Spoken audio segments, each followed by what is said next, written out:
Good evening from Vietnam, Mark. Good morning to you. Thanks a lot for spending your morning joining our show and share your stories to our global audience. And on behalf of the listeners around the world, we want to say thank you to you. Well, it's my pleasure. I always love sharing good ideas with good people. Beautiful. And since you haven't been to our country, now you have a new friend. So if just your family, you decided to travel to Asia, make sure you put Vietnam on the map. And we'll be here. We will love to, we'd love to take you and your family around to show our people and our cities. Okay. I would love to do that. I've traveled a great deal internationally. I've spoken in 14 or 15 countries, but I haven't had the pleasure of visiting Vietnam yet, but I hope that happens soon.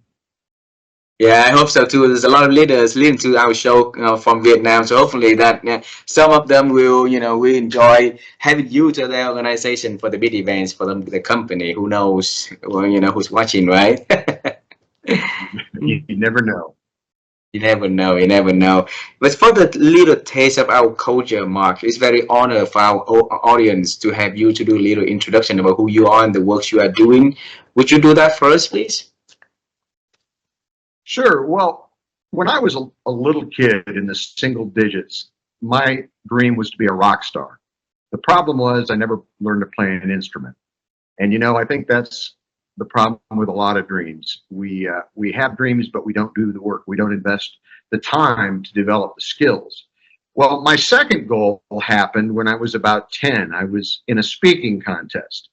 And I know that sounds odd, but there are a lot of contests, public speaking contests for young people here in the US and I'm sure abroad as well. But the long and short of the story is I did so badly, I was so embarrassed in this contest that it made me decide I wanted to learn how to speak. In other words, it was the disappointment and the defeat that motivated me, not the victory or the success. So from the age of 10 on, I started studying public speakers and entering contests. Typically a contest, the speech length was 3 to 5 minutes. But all of that work became building blocks for later in my life when I had a chance and was invited to speak at a high school commencement. I was 19 years old, and some of the leadership at that school had seen me speak, and so they invited me to speak, and the spirit of capitalism set in, and I said, sure, I'd love to do it, but I charge. And they said, that's not a problem. How much? Well, how much was a problem because I didn't know how much I should charge. This was a long time ago, and $150 seemed like a huge amount of money. So I said, $150. And they said, great. And that was how I began speaking professionally. A professional speaker is simply somebody who gets paid, whether they get paid a little or a lot, to give a speech. So then I started speaking more. I spent about 7 years in that role, but I knew that someday I wanted to be a full-time professional speaker. I also knew that I needed something to speak about, so I spent a lot of time gathering as many experiences and developing as many skills as I could. And at the age of 27, I went into the business of public speaking full-time. Since then, I've given some 30, I've been in the business 37, 38 years, spoken to more than 3,200 audiences and written 8 books. So it's been a great ride. I love, as I said at the very beginning, sharing ideas because, ideas can change the world. Ideas can change our lives. But the real power of an idea isn't in hearing it or knowing it, it's in doing it. So I always say the difference between excellence and mediocrity is the distance between common knowledge and consistent application. Constant knowledge and consistent application. Wow. Common knowledge and consistent application. So many people, we all know a lot, even if we aren't that educated. We're street smart, we've got life experience, maybe we've got formal learning, but it's the application of that knowledge that creates results. Wow. I want to bring you to the age of 10 when you were frightened giving the public speaking, right? And it was terribly delivered. And a lot of people, because of such experience, they're gonna fear of public speaking, or they're gonna avoiding it, and they're gonna try to stay away from it forever. But you, at the age of 10, decided you're gonna face it heads on and join the contest and get better at speaking publicly. So What happened back then in your head? That's a great question. I have come to believe that we enjoy success, but we learn a lot more from failure. And when people are set or face a setback like I did at the age of 10, you know, you really have two choices. One is you can quit. And what we typically say is that really didn't matter. I don't care. And more often than not, when people say that, it really did matter, but it's a way to protect their self-esteem. I don't know why I made a different decision. Maybe it was good parenting. Maybe I just genetically like challenge. But I said to myself, this really does matter, and I never want to be this embarrassed again. So it was out of that loss that I began to learn. And what's interesting is that people say they're afraid of public speaking as adults. It's probably even more frightening when you're 10 years old and your audience is full of adults. But if I had won that first contest, I really don't know if I would have gone on to become a professional speaker.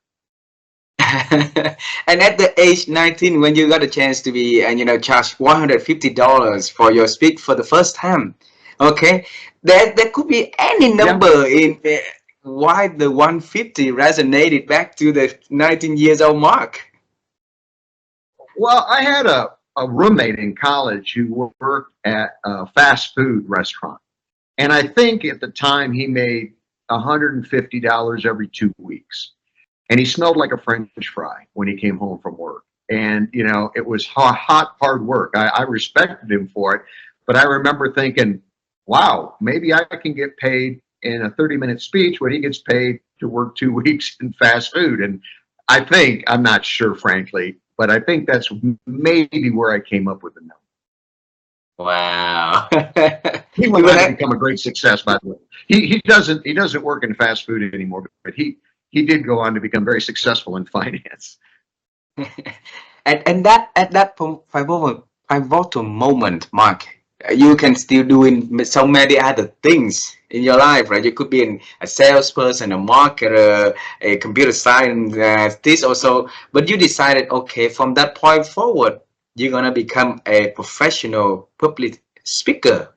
So, what was on your head when you made that decision? Well, when I was 10, I knew I wanted to learn to speak. I didn't really think about professional speaking till I was maybe 16 or 17, and I read a lot. I still do. And I'd read a book or two by Og Mandino, and Og Mandino came to Akron, Ohio, about an hour and a half from where I lived, to speak. You know, kind of what today we would call a success rally or seminar. And so I bought a ticket and I drove an hour and a half, and I sat in the audience, and Og, who I got to know later a little bit through the National Speakers Association, Og talked about being homeless in Cleveland, Ohio, and to get in out of the elements, he would go into the public library and just read voraciously.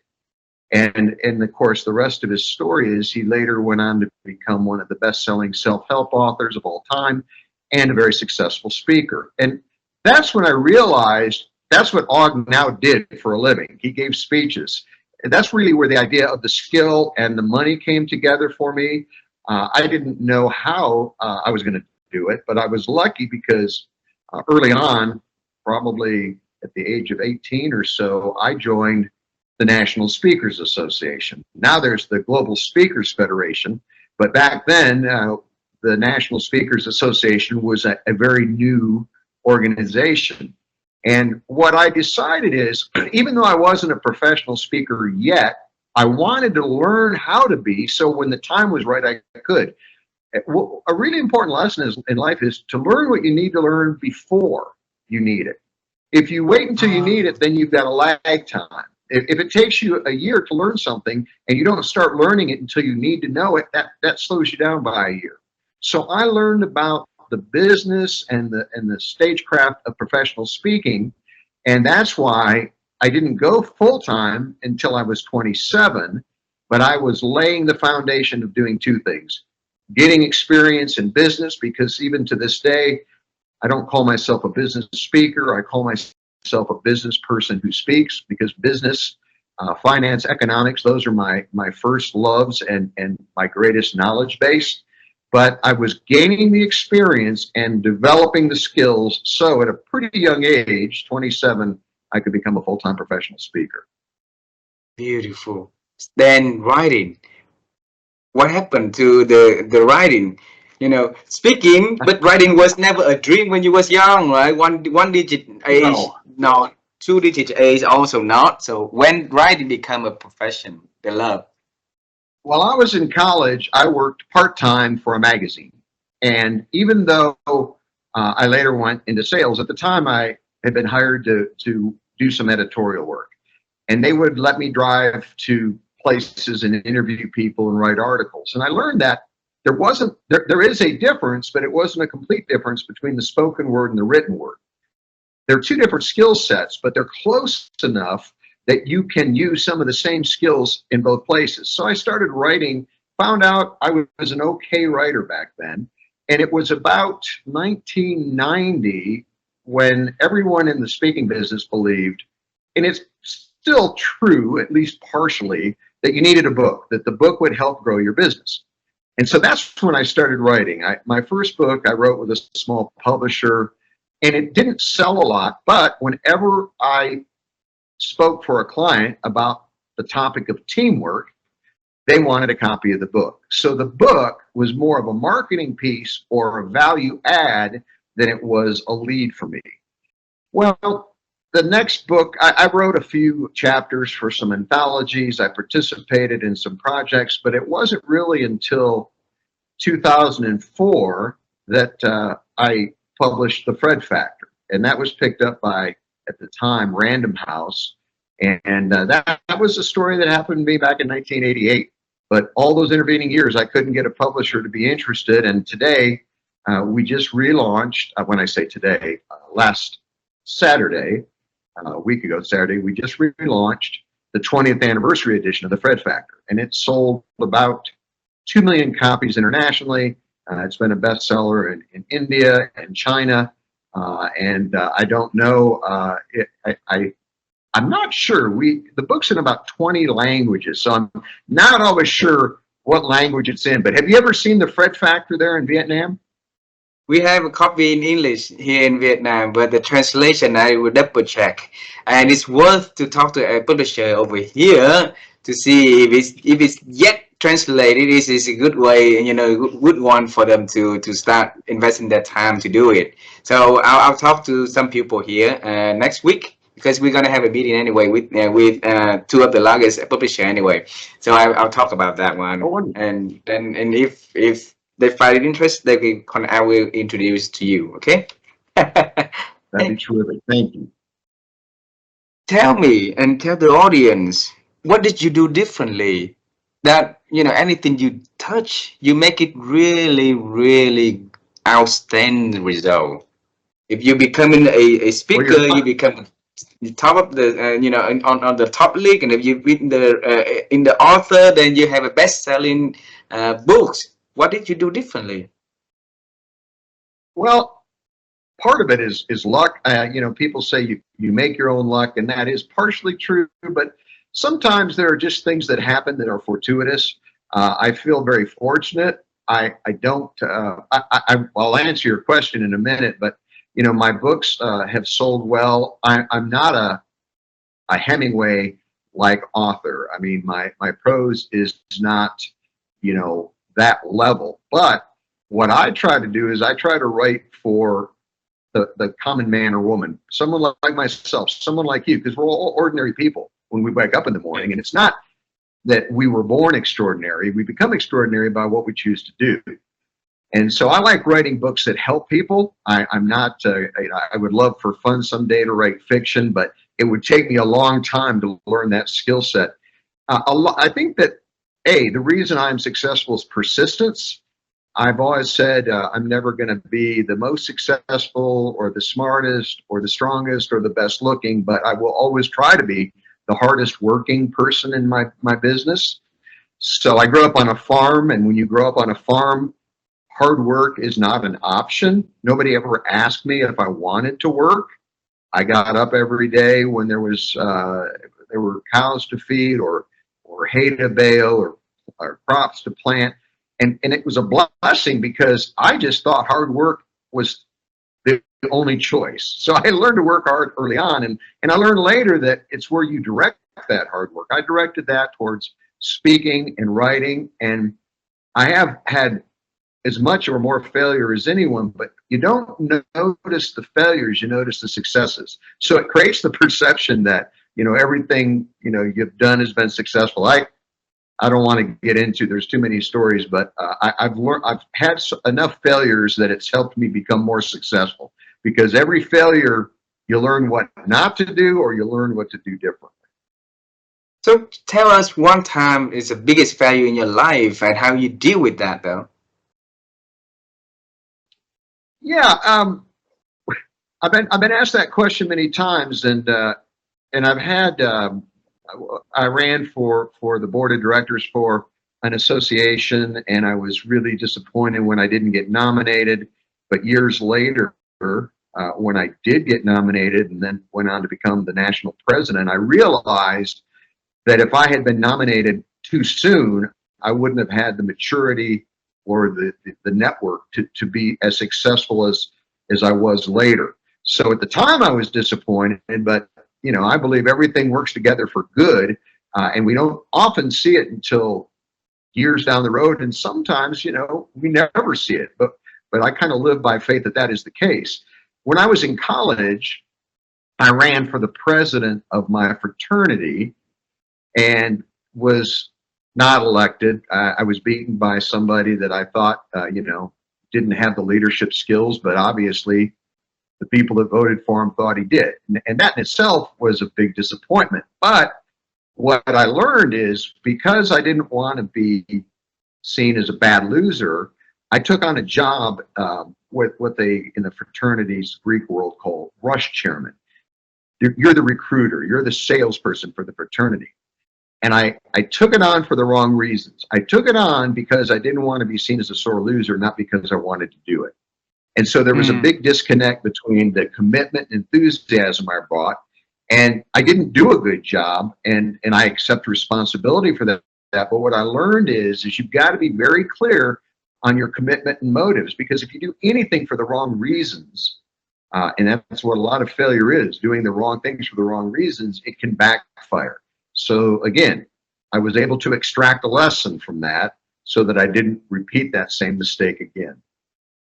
Beautiful. I think that Steve Jobs said that the dogs can only connect in backward, right? And that is from every experience you create the dog toward the future instead of backwards. So teach us that mentality of how you look, how you extract the insights from every failure or every success, and make important changes, though. Well, there's probably two terms, at least one term that the listeners and viewers have heard before, and that's called a postmortem. When somebody passes away, they do a postmortem or an autopsy to see why they died. When a project fails, you get together with your team, or you sit down and you do a postmortem where you analyze what went wrong, what could have been done better. And I would say very specifically, after any significant event, there's three questions you can ask yourself. What went right? Because you want to keep doing what works. What went wrong? And what could I have done better? So when you're doing the after the fact examination, what went right? What went wrong? What could I do better? There's another powerful tool called a premortem. A premortem is where before you do something, you ask yourself, what must go right? What might go wrong? And what can I do better than I'm planning to do? So in other words, instead of only benefiting from those insights after the fact, you can plan ahead to avoid the mistakes, capitalize on the strengths, and look for some ways to add value. When I work with a client and I develop a speech or a seminar, one of the things that I always, two things that I always try to do that have served me very well, and one is I try to get to know my client and their audience very, very well. I can't do their jobs. I don't work in their company, but I want to know what their lives are like, what their challenges are, what they're proud of, what they're afraid of, what they sell, who their competitors are, because That allows me to take my material and combine it with their organization and create this kind of hybrid vigor where my speech becomes very relevant, because that's Mm. key. An audience needs to feel not like, wow, that's interesting or that's good, but I can use that. The second thing I do is I always look for little ways I can add value, things I can do better. One of the things I learned a long time ago is some clients like to be able to extend the value of your presentation through video or audio. So I said to a client 2 or 3 years ago, I said to the company president, why don't I interview you and you interview me, and we'll put together 6 1 or 2 minute little videos. I won't charge you any extra. I'm already there. It won't take very long. And then your HR department can mail those out, email them out every month, every 2 weeks, and you'll have a way to follow up. Well, certainly someone could charge for that, but for me, it was a big value add because they were already paying me well. It was something easy for me to do, but something very valuable for them. So the post-mortem is after the fact, but the pre-mortem is anticipating what could go wrong and making sure that it doesn't. Beautiful. My coach, he's from England. He always tell me that opportunity is always running in front of our eyes, everybody's eyes, right? But if whoever can see the opportunities and be able to catch the opportunity when it comes, will reap the benefits. So not only that you have the 3 questions asking before the events to happen, but also come up with the ideas by catching the opportunity and make it additional values to your clients. So how did it happen in your experience that give you the advantage of seeing the always creating the values for other like that? Well, I'm not the world's best opportunity spotter, but I continue to see examples here in my neighborhood. Uh, A year ago, we had a tornado come through, like a hurricane or a typhoon. A lot of damage was done, and a lot of roofs were damaged. And so in this neighborhood, after damaged roofs got replaced, insurance companies have to come out and do what they call a final inspection to make sure the work was done right. Well, I kept noticing there would be a couple ladders on the sides of houses and nobody using the ladders when I saw them. But then later, the ladders would disappear. And yesterday, as I was leaving my neighborhood, I saw people loading up ladders on a trailer, and the side of their truck said, um, final inspection ladder service. So think about this. You've got your inspector. He or she, to carry a big ladder is very difficult. So somebody saw an opportunity and said, you can hire us, tell us where you're going to be, when you want the ladders, we'll deliver the ladders, put them up, you do the inspection, we'll take the ladders down and haul them away. And I thought, that's brilliant. There's obviously an opportunity there that's profitable. And that's really why I think that if you want to spot opportunity, you should ask yourself 2 questions. One is, how can I make someone's life easier? How can I make it more convenient, right? The other is, how can I make someone's life more successful? And when you look, for instance, in financial services, I'm on the board of a financial services company. We look at how we can help investors not only enjoy good returns, but do it ethically and do it morally. We specialize in not making a trade-off between where you invest and how well you do. You don't have to separate the two. You can be an ethical, moral investor. You can avoid investments that you personally disagree with and still be very successful in the investment community. So one is, how can I make people's lives easier? And the second question to spot opportunity is, how can I make people more successful? Beautiful. You ask yourself a lot of good questions, a lot of big questions, Mark. So out of the many questions you've been asking yourself over the years, what kind of question, which question do you like to ask yourself most? Well, I heard someone say years ago, and I don't know who originally said it, but I've shared it with many, many audiences, that you should put yourself in the place of maximum opportunity. So one of the questions I ask myself when I'm trying to decide whether to go to an event or invest in a conference or take a trip is, is this a place of maximum opportunity? Now, some things in life we do just because we want to and we enjoy them, and that's great. I'm not saying everything should be about becoming more successful or making more money. But when you look at your business, you look at the limited time you have in your life, you know, where are the places of maximum opportunity? And when I speak at an association conference where people voluntarily took time off from work, paid money to go, those are people that have put themselves in a place of maximum opportunity. You know, whether it's learning or whether it's coaching, whether it's an online course, what opportunities will give us a chance to be better or give us the skills to be better? I ask that a lot. But the other thing I ask is the question I just referred to: how can I add value? I think one of the key tenets of the Fred Factor is that you can add value to anything you do, and it doesn't have to cost a nickel. You know, you can outthink rather than outspend your competition. I'll give you an example. Years and years ago, I was working with a pizza delivery company. I mean, they made the pizzas, but it was home delivery, and they pizza business. I don't know what it's like in Vietnam, very competitive here. And they said, we have great pizza, but how do we get more people to order from us, or how do we get people to order from us again? And I said, well, here's an idea. Give every delivery person a bag of candy and a bag of dog bones. If a little kid comes to the door, as little kids do, if mom or dad opens the door, the little kid's right there, ask the mom or dad if you can give them a piece of candy. And if they say yes, give that kid a piece of candy. The next time mom or dad orders a pizza, the kid will demand they order it from you. Daddy, daddy, get the pizza with the candy. Or if you notice they have a dog, we're dog lovers, we have dogs, ask if you can give the dog a treat. And if you do, that differentiates you. By the way, the pizza has to be good. You can't substitute a dog bone or a piece of candy for bad pizza. But if the pizza is good, that adds enough value that you get the reorder or you get the order the next time. Beautiful. That's about adding value. And there's so many ways to do it.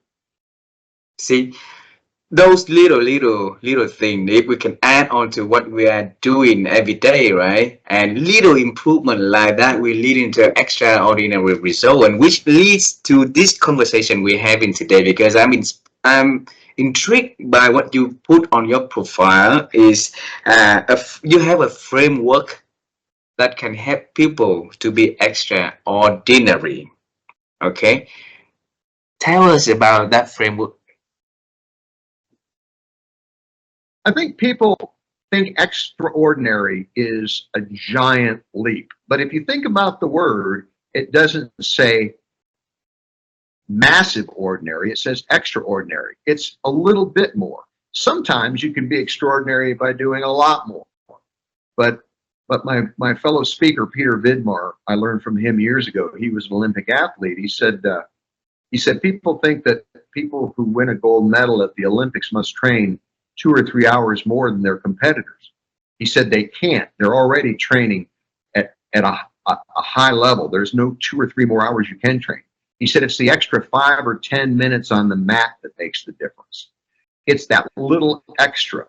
An extra 5 or 10 minutes over the course of a year turns into an extraordinary performance. The other thing people need to understand is, you know, we talk about quantum leaps, and quantum leaps are always construed as big changes and improvement. The actual quantum leap is the smallest distance that an atom can travel. It is a tiny movement, and it's the movement that creates the massive change, not the distance. And so to have a quantum leap, sometimes all it takes is a little idea that can make a big difference. And when we try to do something massive, we often fail. But when we do a lot of little extras, cumulatively, they become extraordinary. So in the Fred Factor, I talk about you know, how to create value. I say there's basically 5 ways to create value: more, better, different, less, or funner. Funner being more fun. And I also talk about you can become extraordinary by building better relationships with your coworkers, with your vendors, with your customers. So that's kind of a quick framework. I also wrote a book called Upgrade. I think it's out of print. It's not one of my best books, but Upgrade was about how to go from version 1.0 to 2.0 to 3.0. And one of the big lessons in that book was to add value to everything you do. Or let me put it differently. Add value to the important things you do. Some things you just do, get done, do them right. But look for the important things that you can add value to, the products you deliver, the services you provide. Beautiful. Hey, Mark, I have this question sent by our audience, and they would like to know how a day looks like for you. Ah, I have a pretty good routine. It took me. I'm a firstborn. I'm an A-type personality. I like routine. Not everybody does. Some people seem to do better when they're spontaneous. That would not be me. But I get up in the morning. First thing I do is I know some people caution against it, but I've been able to reduce my email to maybe 8 or 10 important emails in the morning that I get. I'm very, very rigorous about filters and the emails that I receive. Then I do a quick glance at social media, and I do two things every day to stimulate my thinking. I'm 65. I'll be 66 this month. And one of the things we've learned is that the more you stimulate the brain, it's a way to put cognitive decline at bay. It's also a way to stay sharper. I do 2 New York Times puzzles. One is called Wordle, Wordle. You can Google it anywhere in the world and do it for free. The other is called Connections. And I do those 2 word games. Then I look at CNN and the Wall Street Journal online and kind of get an overview of what's going on in the world. And that whole process takes me 30 to 45 minutes. 6 days a week, then I go to the gym or I do cardiovascular because, I believe it's hard to live a high performance life in a low performance body. And so I work very hard. I'm not a stickler. I try to eat well, but I'm not fanatical. But exercise is good both for physiology and for psychology. Then after that, I have my day that I've scheduled. So the next thing is I came home and got ready for my time, this interview with you. After this, I have 2 more things scheduled today. And then this afternoon, my wife has some things she wants me to do. And if it's speech day, I fly in the night before. I am already prepped, but I make sure I get a good night's sleep. I give my presentation. Often I'll stay a second night because of either travel or just the opportunity to interact with the client. And then I'll either fly to my next speaking engagement or fly home. But I believe having a routine that is flexible is key to consistent high performance. Beautiful. Since you mentioned the word thinking, and you also share 2 ways for you to improve your ability to think and exercise your brain. My wife and I, we've been interviewed in every interview that we had, and it's been over 1,000 interviews by now. We asked this same question, Mark, and we want to ask from you also because we believe our thinking ability these days are diminishing because so many reasons, right? And if we can pick up ideas, pick up some insights from the people who are great thinkers like you, and people can listen to those insights and can apply to their life. They can get their ability to think better, and then that is the whole start of the change process. All right. So the question is, Right. how have you been growing your ability to think over the years? Well, for me, that's a particularly good question because I've studied thinking a lot. I believe that what we think creates what we do, and what we do creates how we feel. Now, sometimes feelings can create behavior, but more often than not, positive emotion comes from good behavior. However, good behavior comes from good thinking. And there's really 2 kinds of thinking. Critical thinking is trying to find a subjective conclusion. People say, and this is really a misnomer, they'll say, well, my reality is different than your reality. Reality is independent of you or me.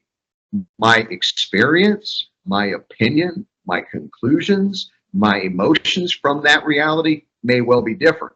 But I don't have my own little universe where gravity doesn't work, I don't need to eat, and I'm 12 feet tall.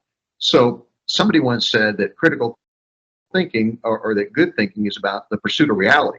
It's about getting as much good information as you can to then make an informed decision or take not good action, but the best action. I think a lot of people today let emotions confirm their thinking, rather than thinking inform their conclusions. When we Mm. hear something we like or agree with, we tend not to, it's called information bias. If I drive a, if I ride a Suzuki motorcycle, I will notice more Suzuki motorcycles than any other motorcycle. Why? Because I have an information bias, and I could erroneously conclude more people ride Suzuki motorcycles than Honda or Yamaha. I'm making this up. I don't know the numbers. I used to be a motorcyclist. Well, if you want to believe that, and in politics, it's regrettable that truth seems to be in short supply. Politicians seem to think that by saying it with enough conviction, it makes it true. And if we agree with that politician, then we think it's true. And that, in large part, in my opinion, is how any country, the US or any country, gets into a mess. It begins with bad thinking. And so there's a great book that I've recommended many times. If you want a single book that's pretty comprehensive about better thinking, it's called Super Thinking. You can get Super it on thinking. Amazon, or Mm. you probably get it Super Yes. Thinking. And I don't remember, I had to store all my books because we're having some work done in our house. I typically would have it on the shelf on the bookcase behind me, but I don't remember. There's two authors. I believe it's a male and a female author, but it's Super Thinking.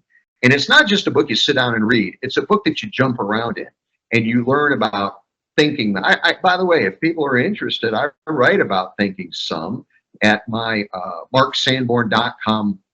marksanborn.com/articles. So if you search, I've written a lot about thinking mistakes, how to think better. So just go to marksanborn.com/articles, and in the search bar, put in thinking, and I think you'll find some good resources to get started, at least in the pursuit of thinking better.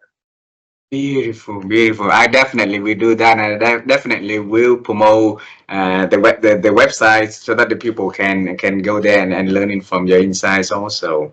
Mark, I have three more questions before we conclude this conversation. Okay, and I'm gonna bring you back, but I need to decide between when you one digit age or two digit age at the moment. So you pick where you want me to pick to bring you back. Give me the options again. When you was in the age of one digit and when you're in the age of two digit in the 19. So which one? Let's go for two digits. I didn't know a whole Two lot when I was digits. in the one digit. Alrighty, so let's bring you back into the 19 years old, the boy that get $150 for the speaking engagement. And assuming that you had the opportunity to travel time and see you at that moment, all right, what would you tell yourself to get the money? How much? Oh, well, I have an unusual perspective. I know this isn't the question you're asking, but people often say, if you could change one thing about your life, what would you change? And let me give you the answer, and then I'll explain it. I wouldn't change anything. Not Uh-huh. because I haven't done stupid stuff. If I could change anything, it wouldn't be me. It would be anyone I've hurt or not done right by. That I would change because Uh, that impacted them. But if I changed anything about my life, I wouldn't be who I am today. And I think God is mm, smart enough, with the good, the bad, and in between, to have brought me here, and to go back in time and change something changes the whole outcome. We might not be sitting here today having that conversation. In terms of how much to charge, I think I was clever in that I had a basic idea, knowing that schools paid for commencement speakers, that they'd have $150, and that if I said, $5,000, they would have hung up the phone on me. If I'd have said $25, I'd have said that's not enough. So it was as much it was more of an intuitive way to price than anything else. But what I would tell that 19-year-old guy, kid, young person, is it's more important, if you want to become a good speaker, it's more important to be out there speaking than it is to get a lot of money for a single speech. mm, I'd rather give 50 speeches a year for 5,000 than 3 speeches a year for 50,000. Because first of all, you've got to be in front of audiences to get hired. And anybody that's starting out, whether it's landscaping or whatever you do, well, the more that people see your work, the more people are going to try to hire you to do the work. If you just wait until somebody pays you a lot of money, and by the way, why would you pay a landscaper a lot of money if they said, by the way, I've never done it before, but I've read some good books, and yours is the first yard I'm going to work on, right? So I would have said something that I learned later, and that is, don't overcharge, because it's better right now to be busier than it is to have a high fee. And the busier you become, then you can increase your fee to get your activity level down. So that's what I would have reiterated to my 19-year-old self. Thank you very much for answering that question very beautifully, Mark. Like you said earlier, also, like, learn before you need it, right? So learn the skill before you need it, because by the time you need it and you start to learn, it's already late. So it's slower than the. Well, I had one of the first websites for speakers at the time, very, very, very long time ago. I wasn't the first, but I was an early adapter, and I always got asked, "Are you making any money from your website?" And I always said, "Not yet," because I knew that someday websites could make me money. They weren't then, so why did I have a website? To learn how to do websites. I started studying artificial intelligence, and of course now it's pretty commonplace and it's very accessible, but I started looking at it. I wasn't an early adapter, but I was ahead of the curve, because I knew it was going to be a technology that had great impact. And if you know something's going to have great impact, don't wait.